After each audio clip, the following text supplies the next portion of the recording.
Welcome to Built to Go, a van life podcast. I'm your host, Jeff Wagg, coming to you from the College of Curiosity. This week on episode 26, we're going to talk about how to get a van without building it, and what some resources might be and why you might not want to do that.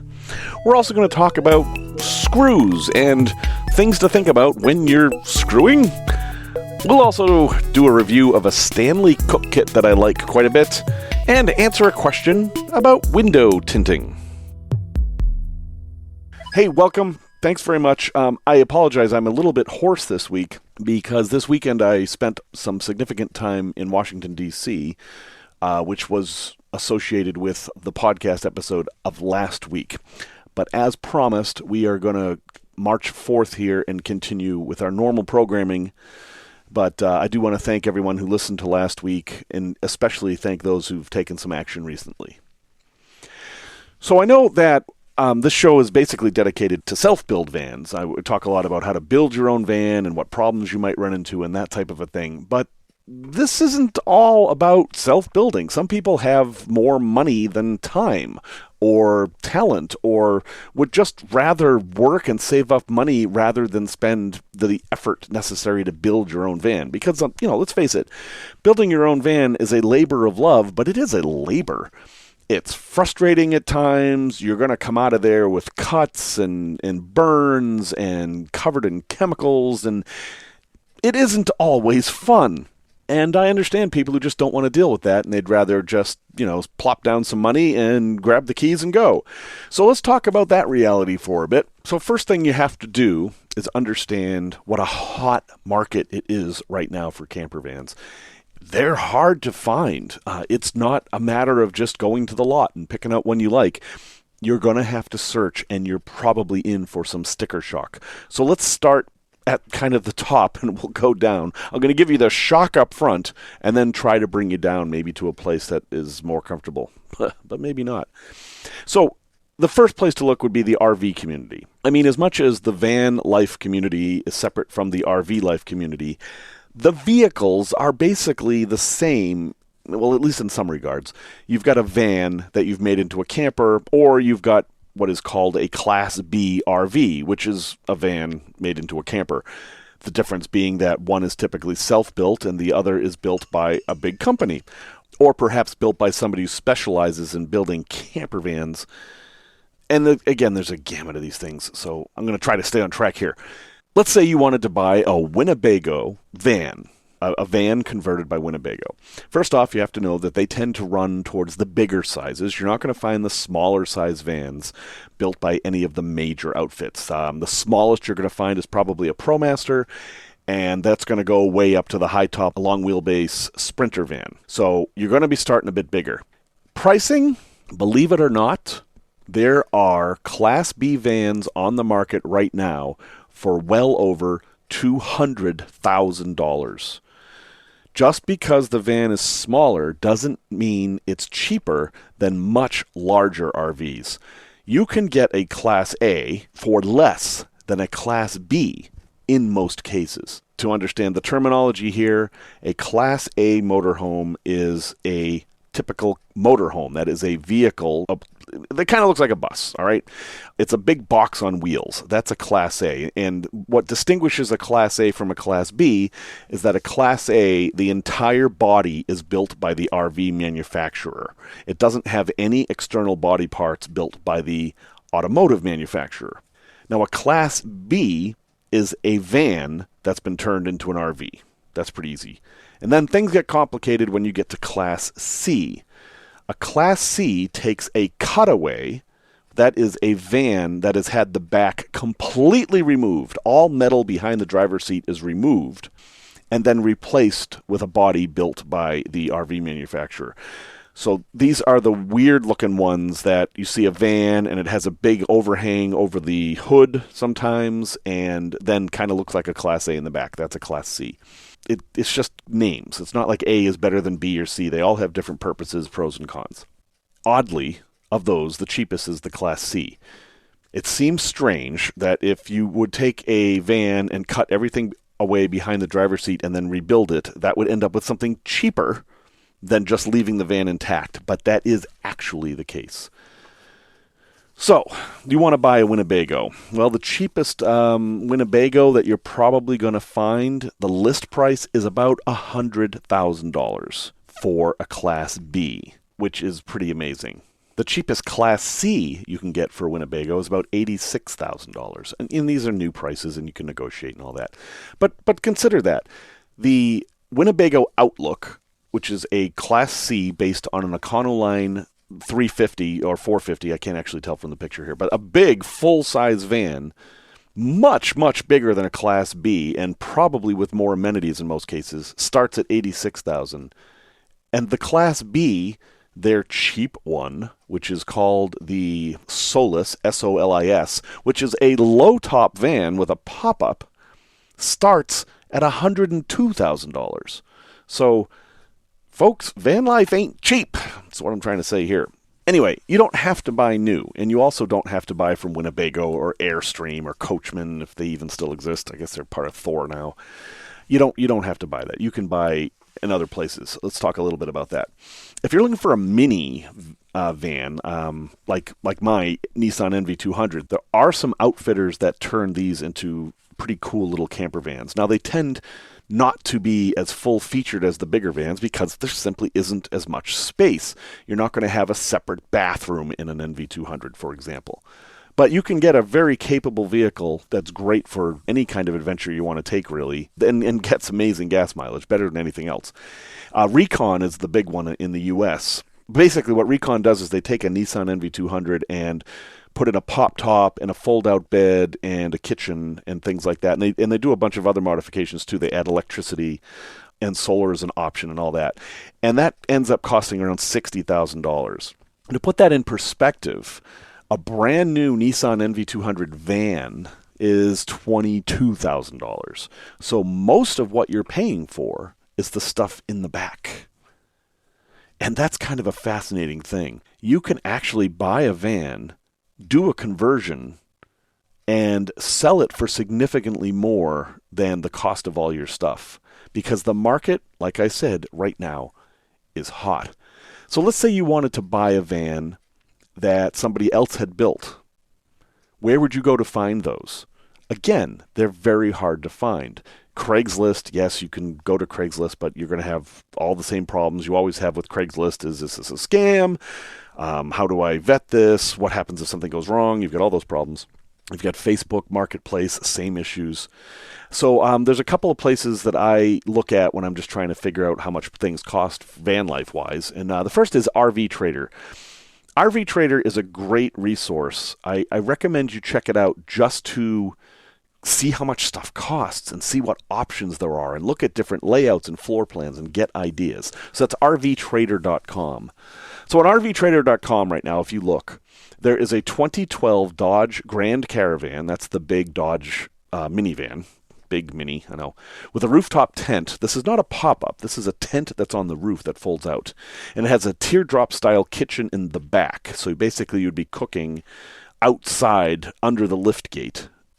And has 212,000 miles, which is a lot of miles for a Dodge Caravan. And that's $8,500. That's a formal rental. That's the cheapest Class B van they have on RV Trader right now. $8,500. Let's say you want to spend a little bit more. You can get a 25-year-old Econoline Class B RV with about 80,000 miles on it for $15,000. But that's a 25-year-old vehicle. Or let's say you want to get classic and you want to do what the Combi Life folks do and get an old Volkswagen low-top T2, 1983, in good condition. Someone has renovated this thing. That's $20,000, which is many times what the thing cost when it was new. This is the reality of buying a van, and this is why self-builds are so popular right now. There's another website that you can look at called conversiontrader.com, which focuses specifically on self-built vans. What we talk about here, Unfortunately, they don't have as much traction as RV Trader. They're not the big guys, but they're much more targeted. So definitely give them a look, conversiontrader.com. The lowest price van they had on their site when I looked was about $6,500, but that was just a van with a bed in the back. It was very limited conversion. Although, that might not be a bad place to start because that gets you functional immediately and you can add on all the other stuff as you go. It's definitely worth considering. To give you an idea about how hot the market is, if you look at RV Trader, there are 16,000 Class A's listed. There are 10,500 Class C's listed and only 3,500 Class B's, and most of those are new. RV Trader is often used by actual existing RV dealers, so you're going to find a whole bunch of new vans listed there at list price, etc., etc. It can be a little confusing. So those are your basic realities of buying a pre-built van or a van that somebody else converted. They're hard to find and they're expensive, and that's why self-build is so popular. But it is an option, and if I were going to make any recommendation to this, buy a quality van with a low quality build. That might sound weird, but the reason is this. If your van is in good shape, you can always fix what's in the back. If you don't like the plumbing, rip it out, replace it. Want more electrical stuff? Put it in. Want to change the bed? A little harder, but yes, you can do that. If you've got a bad engine or if you've got the van killer called rust, it's much more difficult to deal with stuff. So I hope that just gives you some perspective on why self-build is such the thing to do.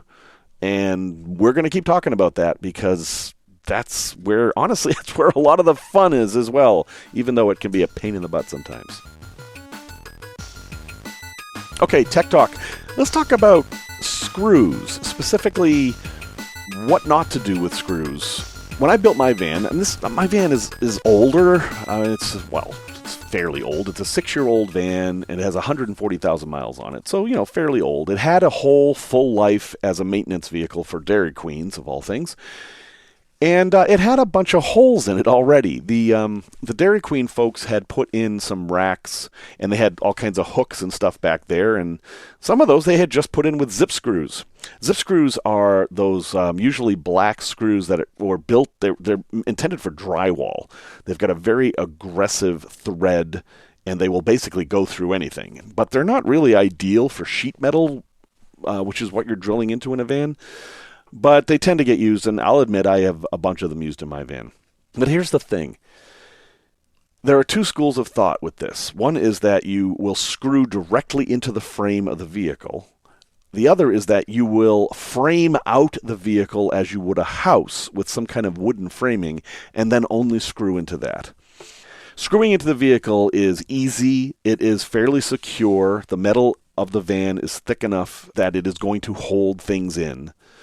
But you're creating potential rust problems if you do this. Anytime you break the paint on the inside of your van or on the outside of your van, you're inviting rust because both the inside of your van and the outside of your van are both going to be moist at times. And again, rust is the van killer. So if you do use a screw that goes through the body of your van, make sure you paint the hole. What I highly recommend is that I have to confess here. Do as I say, not as I do, because my van breaks about all the rules I'm about to tell you. If you're going to use a self-tapping screw, this is a screw that has a little drill bit on the end. They're very simple to use. The screw drills its own hole and then screws into it. If you're going to use those, screw it in, unscrew it, spray paint the hole, or at least cover it with something. It could be a bit of tar, a bit of wax, a bit of Flex Seal, something like that. Let it dry a bit and then put the screw back in. It's not really the best practice because self-tapping screws get a little bit looser every time you take them in and out. A better thing to do is to drill holes with a drill bit that is smaller than the gauge of the screw you're going to use, saying you're using a sheet metal screw, and also paint that hole. A lot of people these days are recommending riv nuts. Riv nuts are a combination of rivets and nuts. That's where the name comes from. And you need a special tool to use them. But what they do is they create a very secure mounting point that's easy for the screw to come in and out of without damaging the sheet metal. So if you were ever going to put something in the van that you're going to be screwing it and unscrewing it, I think riv nuts are probably the way to go. A lot of the fancier builds, the entire van is done with riv nuts, but it's expensive and a bit time consuming. So if you're doing kind of a lower end build like mine is, it may not be the way to go. One special note with screws. If you're going to screw through the floor of your van, you are completely opening up your van to rust problems. Water is going to spray up, and where that screw comes out of the van, you have made a little gap in the waterproofing or the undercoat, whatever the heck your van has. Make sure that if you screw through the bottom of your van, you're going to crawl under there and spray paint those screws or flex seal them or put silicone on them or something like that to keep the water out of there. You're not going to have problems immediately. It's not like you're going to create a leak, but eventually that screw is going to rust and the metal around the hole is going to rust, and whatever you have attached with that screw is going to rip right out of your van, and it's going to be a bad scene. In some cases, you may want to consider stainless steel screws. If you have screws on the outside of your van, such maybe they're holding down the solar panels or something like that, consider getting stainless steel screws. These just basically are screws that don't rust. They're a lot more expensive, but we're talking about screws here. So if a screw costs 90 cents versus 30 cents and you need 10 of them, you're talking about $6. It's not the end of the world, and it's well worth it if you ever need to work on these screws or you don't want rusty water stains dripping down the side of your van. So definitely consider that. If you have the option of doing a nut and bolt versus a screw, and I know terminology is tricky. Screws don't have nuts. I know that doesn't make sense, but they don't. Screws technically do not have nuts. Screws go straight into wood or metal with no nut. A bolt has a nut. If you can use a nut and bolt rather than a screw, meaning you have access to both sides of it, a nut and bolt is almost always a better solution because they can go in and out as many times as you want without damaging anything. They're easier to tighten, and you kind of can't over-tighten them. That's one of the biggest risks with screws, with, say, sheet metal screws, is that you over-tighten them. You drill it in, and then you go just a little bit too far, and the screw ruins the hole and makes it bigger, and then the screw is basically worthless. And the only way to fix that is to use a bigger screw. The easiest way to prevent over-tightening screws is to use the clutch on your drill gun. If you didn't get the absolute cheapest battery-powered drill, you'll notice there are numbers around the chuck. The chuck is the part that tightens around the bit. The bit is the part you put on the screw, or where the drill bit would go in. It's called a bit. It goes in the chuck. Around the chuck are these numbers. If you turn the chuck, you'll hear click, click, click, click, click, click, click, click. What you're doing is adjusting the clutch. And that means that once the drill encounters enough resistance, it will stop trying to screw in and just click. The clutch will slip, basically. You can adjust that until you get to the right point where it's going to make it tight, but not so tight. And one trick is make it so that the clutch trips really early so there's no chance that you're going to strip it out, and then hand tighten it, because you're going to be able to feel a lot better with your hand than you are with the drill. But it is absolutely possible to strip a screw using a screwdriver. So there's basically, that's some basic information about screws. Again, you could spend hours and hours talking about the theory of screws and Archimedes and the 800,000 different types of screws, why you should use a Robert's head rather than a Phillips head. Maybe we'll save that for another episode. But for now, I just want you to think about what you're doing when you're screwing something into your van. Tales from the road. So I just took a whirlwind trip to Washington, D.C. I hopped in the van, only set it up in a haphazard way, and just whoosh, headed out. I had very limited amount of time. I was going from Chicago to Washington, D.C. And my plan was that Thursday night I would drive as far as I could, spend the night in a rest area, and then finish my drive to where I had pre-planned a parking spot in Roslyn, which is just over the bridge from D.C. it's a little weird out there, folks. If you haven't been on the road in a while, things are strange. COVID has really made traveling a little bit more creepy and a little bit less fun, especially if you're on the Interstates, which basically on this trip, that's all I was. This wasn't really a tourism trip. When you go to an interstate rest area now, you're going to notice a few things. One is that there are fewer people because nothing's open in there. Those big service plazas that you are familiar with, they tend to be more on the East Coast, where you'll go in and there's a big food court and there's a store and sometimes a gift shop and an arcade and all this stuff. Most of that is closed. What I found was that the stores, like the 7-Eleven kind of stores, are open, and maybe one of the fast food places is open. But even that's weird. It takes a long time to get your food. The menu items are limited. You have to line up in a strange way. And they even turn the music off for some reason. I mean, okay, there's COVID, but why is the music off? Not that I really care. It's just not fun. It's not pleasant. You don't want to stop there. At least I didn't. I found that people weren't wearing masks at all. Maybe half of the people that were actually working with the food were wearing masks, and hardly any of the customers were. I was, but I just felt really, it just did not feel cool. It did not. Now, as for spending the night, I had no problems at all. I just parked at the edge of the rest area. I actually spent the night on the Ohio-Pennsylvania border, in Ohio, on the turnpike, and it was fine. I just slept, and that was it. But I have to let you know, if you haven't been out on the road in the east lately, the tolls are getting to be a little onerous. From Chicago to D.C., the tolls were $51. That's more than the gas. I spent more on tolls than I spent on gas, and I don't think I've ever been able to say that before.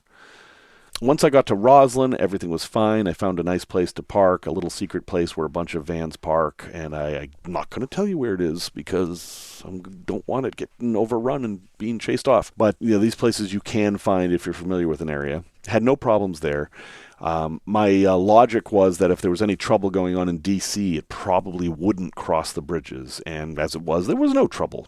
In fact, where I was in D.C. with 100,000 of my closest friends, everybody was wearing masks, unlike in the service areas. The way back, I just did it all in one go. I drove from Washington, D.C. to Chicago without stopping except for gas. And it took maybe 10 and a half hours, maybe 11, and everything was fine. There's fewer cars on the road, less traffic. So in that regard, COVID is good. You'll encounter less traffic out there. You will still encounter a lot of road construction, though. So even though the speed limit might be 70, you might be in a 45-mile-an-hour zone for a long time. That's my tale. No big lesson to learn from this other than things are a little different now. If you haven't gone out there, just be prepared that it's not the same world anymore. I don't know if we're ever going to get back to the way it was. So here's a product review of something I use all the time. It's one of these essential things in my van. It is the Stanley Adventure Prep Plus Cook Set. Or, I don't know if it's Prep Plus or Prep, I don't know. Anyway, Stanley Adventure Cook Set. Let's just call it that. This is the perfect little container of cooking utensils for one person or two people, actually, but I think it's great for just one because I'm usually out there by myself. What this thing is it's a stainless steel pot that's 1.5 quarts. And then inside that are 2 plastic bowls. Each of the bowls has a lid that can be a plate or a cutting board. And inside there are 2 utensils. One is a spatula, and the other is a kind of a clever ladle that is also a bit of a strainer too. And then there are 2 handles that you can use one handle on each of those or put the handles together and have one really long thing, like if you were maybe using a fire and you wanted a longer thing. And then there's a lid. Now, the nice thing about this is all this stuff packs in the pot, and it's just tiny little thing, takes up very little space, and yet you can make a lot of stuff with this. It's just small quantities. It has to fit in 1.5 quarts. It is exactly the perfect size for one of those butane stoves. So just when you're looking at stuff out there, I have found that this one kit is always enough for me. It does every single thing I need for cooking, with one exception, and that is boiling water for, say, coffee. I mean, it will do that, but I also have a different thing that I use for that I think is easier. So, except for that one thing, this is really all you need. It costs about $40, which might seem expensive, but when you compare it to other hiking gear, and that's kind of where this falls in, it's actually not that bad. So, I'll have a link in the show notes. Give it a thought. This one kit might be all you need. It's the Stanley Adventure Cook Set, the 1.58 quarts. Got an email from Tom, thank you Tom for the email, about window tinting. So here's Tom's question. I have a Volkswagen bus, 75 T2, and I'd like to tint the far back side windows, sort of like the two-way mirror idea. Is that legal? Well, Tom, is an interesting question. So a T2 is like, picture a Volkswagen van from the 70s or 80s. Boom, there, it's a T2. The original Combi Life Caputo was a T2, I believe. Anyway, standard van. He's asking if to do the side windows in the back, not the side windows in the front and not the very back window. So is it legal to make it a mirror finish? And the answer is maybe. And here's the problem. This window tint is controlled by so many jurisdictions that there's no one answer. So here's what I have learned just doing research about window tinting. And again, this is not official. You are going to have to find out where you live what's legal. Number one, you may not tint your front windshield. I've not found anywhere where that's legal. There are some locales that let you tint a portion of the top of your front windshield, like maybe 8 inches or so, and you can make that very dark, but in general, you can't tint your front windows. The side windows, it is illegal to tint at all in some places, and in other places you can tint up to a certain percentage. Limo tint, as they call it, is almost completely black. Mirror tint, which is what Tom's asking about, is where it looks like a mirror from the outside. Both of those are almost always illegal for your front side windows. And the reason is pretty simple. You actually get information from drivers while you're driving, such as where they're going to turn and if they see you or not. So it is valuable for you as a driver to be able to actually see other drivers, and too dark of a tint can prevent that. Now, the side windows in the back, in most cases, and this is good news for Tom, you're going to be okay doing that because those windows are not actually essential. Think about it. Most vans or minivans, especially cargo vans, don't have any windows back there. And clearly that's legal. So could you take those windows out completely? Yes, you can do that. It's going to be rare that you're going to find a law against tinting those windows as dark or as mirrored as you want, except in cases where the locales have poorly written laws and they just write one blanket law without considering all the implications. But here's a really weird question about this. Let's say you live in New York State and you build your van and you tint the windows according to the guidelines of New York State and whatever county you're in and whatever town you're in. And then you drive to Colorado. Are you legal in Colorado? Because they may have different standards for these things. Southern states and western states allow more tint in general because they know that the sun is a problem.